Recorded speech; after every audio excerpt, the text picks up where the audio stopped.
devez d'abord retenir que les personnes poursuivies, dont M. Olivier Bokor et M. Olvat Omeki, ainsi que M. Gbagidi, si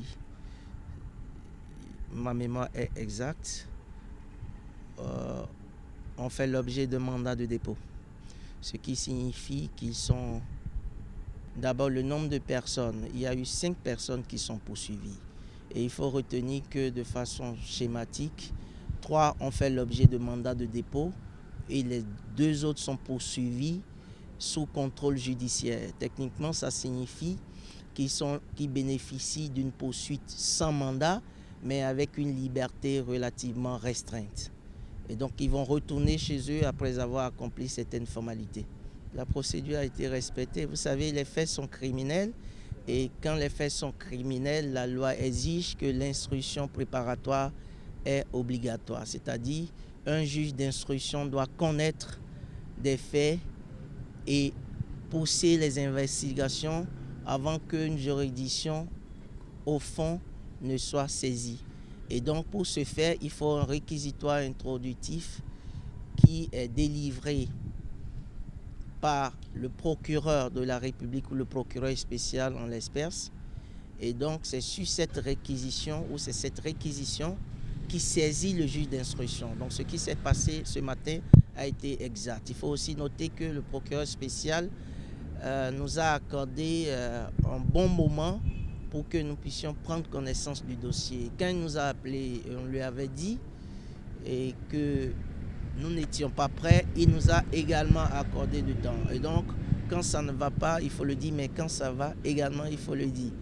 Et après la comparution devant la chambre d'instruction, son rôle est de poser l'inculpation. Et après ça, on s'est retrouvé devant la chambre des libertés de la détention, dont le rôle, il faille le préciser, n'est pas de connaître du fond du dossier, n'est pas de dire si les faits reprochés aux mises en cause sont constitués ou non. Mais son rôle est de statuer sur la détention provisoire. C'est-à-dire que lorsque le ministère public estime que les mises en cause doivent être poursuivies ou gardées en détention provisoire en attendant le jugement, le rôle de la Chambre des libertés de la détention, c'est de connaître exclusivement de cette question.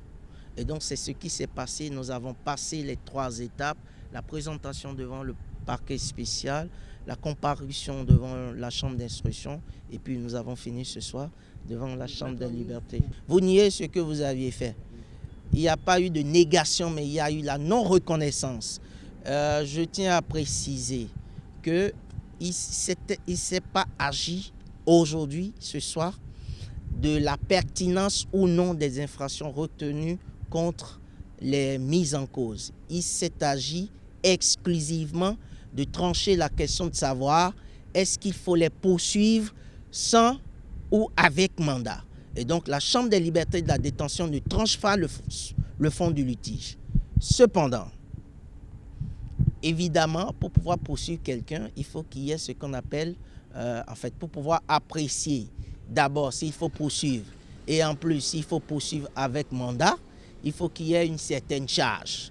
Et donc, relativement à cela, ce que je peux vous dire à l'étape actuelle de la procédure, c'est qu'il est révélé à travers les constances du dossier que concernant M. Olivier Bokor, il n'existe aucun fait matériel. Vous savez, la justice pénale ne se fonde pas sur des déductions, des présomptions, des suppositions, non. La justice pénale se fonde sur des faits concrets. Et parlant de faits concrets, il n'existe pas. Et le colonel qui est présenté comme le chef d'orchestre, ou qui peut être présenté comme le chef d'orchestre, a reconnu lui-même qu'il n'a eu aucune discussion avec M. Olivier Bokor relativement à ce qu'il a appelé une tentative d'atteinte à la sûreté de l'État ou tentative de coup d'État, tout ce que vous voulez. Donc, matériellement, ça n'existe pas. Je peux vous citer les infractions que le parquet spécial a retenues. Je crois qu'elles sont au nombre de 4. Il y a atteinte à la sûreté de l'État, il y a complot, il y a blanchiment de capitaux et enfin corruption d'argent public. Voilà. Non, mais cela va de soi. Vous savez très bien que la prison, ce n'est pas la prison en termes techniques, ils sont en mandat d'arrêt. Ceux qui vont en prison, c'est ceux qui ont déjà fait l'objet d'une condamnation. Ils seront détenus dans une maison d'arrêt, évidemment, au sein d'une prison. Et bon, vous le savez, cela va de soi. C'est la conséquence des mandats qui ont été délivrés. Mon client était serein. Il ne reconnaissait pas les faits qui sont mis à sa charge. Et il est même surpris que son ami, puisque le principal accusateur est son ami personnel, il est même surpris que son ami puisse porter à sa charge des faits dont il n'a jamais discuté avec lui, selon ses déclarations devant les juges. La procédure étant toujours en instruction, nous ne pouvons pas révéler tous les éléments du dossier. Notre ministère ne nous y autorise pas.